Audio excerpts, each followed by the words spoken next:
is Gary Vaynerchuk from Wine Library TV, and we're continuing this interview format. No table, no wrestling figures, just kind of like a little more calm down even, which, you know, probably has a lot to do with my 6-hour flight and just going right into this, but also has to do with the format and the style we're trying to bring along, trying to get an update from interesting people from the wine world. So why don't you tell the Vayner Nation who you are and what you do? I'm Rob McMillan from Silicon Valley Bank.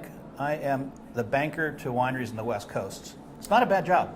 No, it's a very interesting job. And so, how long have you been in this position? We started the business in 1991, started the plan. We started doing our first official launch into the business in about 93, 94. Mm-hmm. And today we have about 300 wineries on the West Coast. And when you say we, who is that? Silicon Valley Bank, we're worldwide, but at least in the wine business, it's 35 people that just focus on family-owned business on the West Coast. So the timing of this interview is interesting to me because obviously I'm getting a lot of emails and a lot, you know, being in the wine business, being out there as I am as a brand, talking about businesses, you know, I cross over into kind of the business world as well. A lot of people are starting to hit me up. A lot of people are rumbling about some, you know, wineries, big name wineries, conceivably with the softening of the premium wine market, being in trouble, opportunity.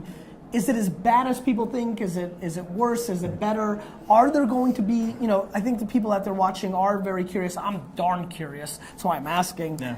Are there going to be some, you know, whether, you know, and obviously you can't, you know, talk about in details, whether it's under your umbrella or, you know, obviously I assume you have a pulse on the industry because it's what you do and you've been successful at it. Are there some name wineries that we're going to see some opportunities for some sales, some mergers? Is there going to be some things going on in the premium wine world, you know, land-wise, brand-wise over the next couple of years? Well, there are definitely things going on right now. As the banking environment has improved, the M&A side of the business has improved, you're starting to see more deals get done, a lot of them very quiet. The deals that you see done largely right now are distressed. And it's a trickle, but it'll start to move up as buyers and sellers start to rationalize. Sure. Prior to I would say first quarter of this year, you had sellers that still thought it was 2007, right? And you had buyers that thought it was 1929. So they were really here. Yeah. And are you starting to see this? And as we start to bottom out on the business, now everybody's starting to say, okay, well, this is about where things. Now you have buyers and sellers starting to line up. The business is difficult. It's not as bad, I think, as people believe. And it's kind of funny. We like to cheer. We were talking a little bit earlier. We like to cheer for the underdog. We kind of. We're talking San Jose Sharks off air. Yeah, underdog. We pity actually the San Jose Sharks, but it's the opposite side. You know, we also get angry at the affluent, the wealthy, the greedy, the Yankees. Yeah, and so there can be a piece of that kind of a thought process. People say, yeah, I've heard people say, oh, those rich winemakers, they're going to get there. Yeah. But what you're really talking about are family-owned farms. Right. There's not that many of them. They're on the West Coast. In Napa, there's let's say 400 about wineries in Napa County. And almost all of them are family owned. Sure. So you're talking about people that are really in financial pain. And they're only making pre-tax profit 1.6%. Right. That's the average right now based on the data that we have. We get to see their financial information because we're a bank. We can stick it all together and we can say on average it's about 1.6%. It's a passion project for a lot of people. Yeah, it's nothing. And the amount of assets you have to buy, it's nothing. So yeah, the $50 and above category, it's very, very tough. Very tough. Are we seeing a lot of people, you know, there's clearly a distinct difference between the people that are fourth generation, that have built up brand equity, that have been in the trade, and, you know, the person that a lot of people like to take zings at are the Silicon Valley entrepreneur who made a couple $100 million, who decided to come up here and, you know, make barrels out of chrome and the bathrooms are all gold. And, you know, are we seeing some of the people that not conceivably naively went into the wine business? Are those the names that are going to kind of go away more so than the ones that are more, you know, I feel like I get emails and people are like, is Cakebread and Gurgage Hills and Camus? I'm like, no, I think it's probably going to be more of the players that you may have never even heard of. They didn't even get their first release out, or maybe they had one release out, got a 90 quote unquote, for $100 wine, which meant nothing, in this day and age, and so is that more of the kind of players who are seeing that in trouble? That makes sense. The things that are when you look at the wineries that are hurting, there's a couple of things that are consistent. Go ahead. One is they're over leveraged.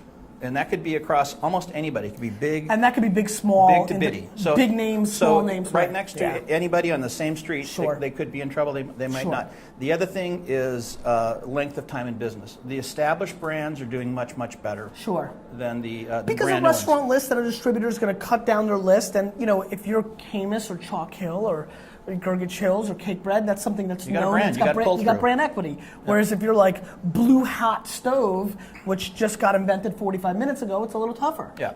If you're selling a $125 wine and you just got a Parker 92, right, you're in deep trouble. And I think in a day, it's a perfect storm. It's not just the world that you come from financially.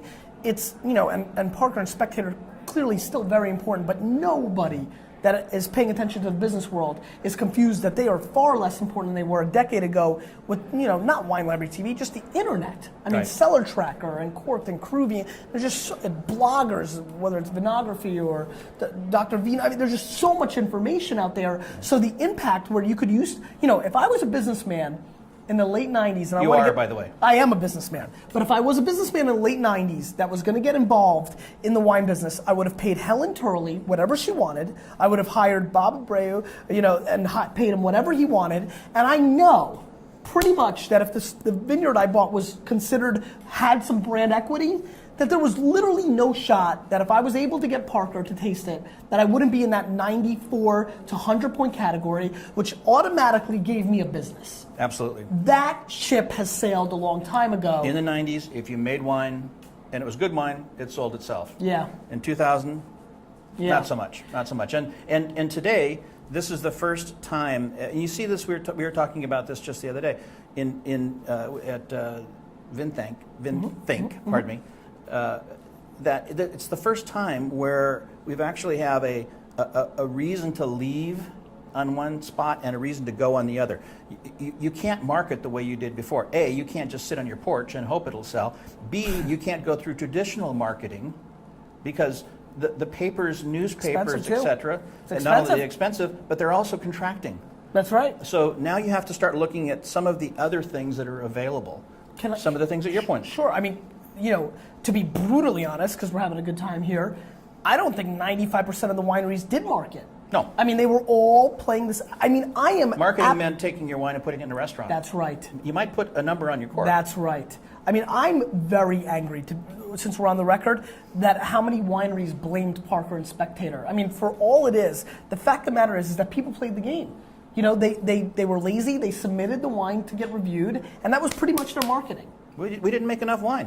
We had truncated demand. If we could make more wine, we could sell it. And in that kind of a market, anybody's going to do the same thing.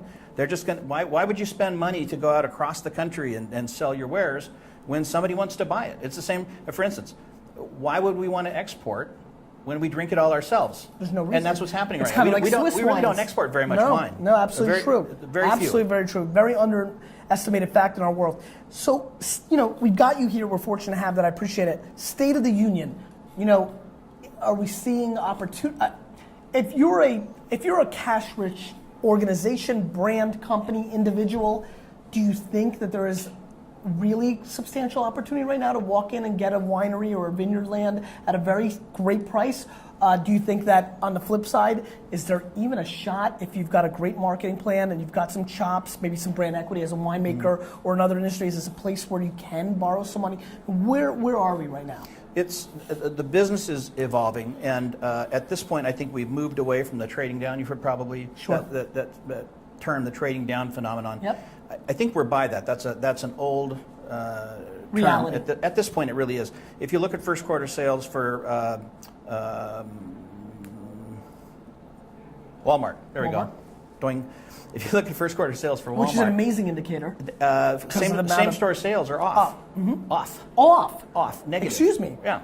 And so people aren't not trading down to Walmart, and it's actually going back the other direction. So when you look at that's the opposite when play. you look at top line sales, we just released the Silicon Valley Bank State of the Industry report, and we're forecasting 8 to 12% growth in the fine wine business. Now that sounds really, really good, but It's that still awful. probably Yeah. doesn't get you back to where you were in 2007. Sure.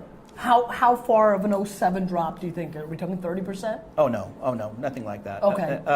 20? Last year's sales were off somewhere between -4 and +3%. But collectively, in the last 3 years. You can go to individuals and you're going to find a lot. Sure. A lot that are off in very, very large numbers. Sure. Back to your other question, are there going to be opportunities for buying? Yeah, there are, but you're going to get what you pay for. If it's a really distressed sales, the brand has got some hair on it that you're going to have to do something with. You're going to have to make more investment. B, property values are actually holding. So when land comes with it, there wasn't a gigantic bubble in land purchases, and as a matter of fact, there's a great demand for Napa Valley land, or these kind of almost brands unto themselves. Sonoma is another one. But you can look into the Central Coast. Have you been following this product a day phenomenon? This Groupon Guilt group. I obviously have vested interest with Cinderella Wine. There's some others out there. Have you looked at that at all? Because that's been a very interesting funnel. That clientele sold out. That is correct. Yeah. All that stuff. Have you? Sure. Do you feel like that is going to speed up this correction that we haven't seen in the past with these kind of outlets? No, I think what's going to speed up is the branding for a given store or a given restaurant. You're seeing some wines being created specifically for stores. Sure.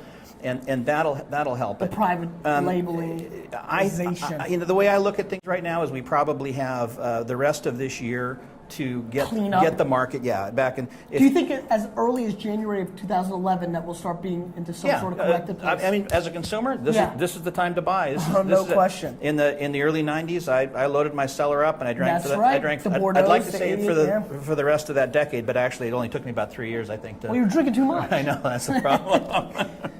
One last thought, though, on that. We do have more increased competition, whether it's Argentinian Malbec. I mean, listen, the Malbec sales are just completely out of control, and I'm watching.